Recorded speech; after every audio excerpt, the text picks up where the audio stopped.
வரக்கூடிய நவம்பர் 26 செவ்வாய்க்கிழமை எந்தெந்த மாவட்டத்திலலாம் கனமழை பெய்ய போகுதுன்னு இந்த வீடியோவில் பார்க்க போகிறோம்.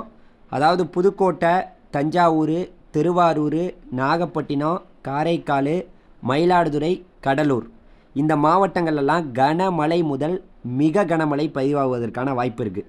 அதாவது ஒரு 20 சென்டிமீட்டர்கிட்ட மழை பெய்ய போகுது.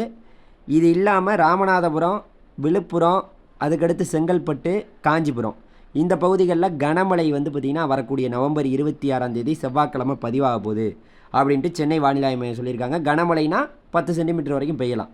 ஸோ அதனால் பார்த்திங்கன்னா இதற்கான காரணம் என்னென்னா, நம்மளுடைய தென்கிழக்கு வங்கக்கடல் பகுதியில் ஒரு காற்று சுழற்சி உருவாகி இருக்கிறது. அது தொடர்ந்து தீவிரமாகி நவம்பர் 23 காற்றழுத்த தாழ்வு பகுதியாக மாறப்போகுது. நவம்பர் 25 காற்றழுத்த தாழ்வு மண்டலமாக மாறப்போகுது.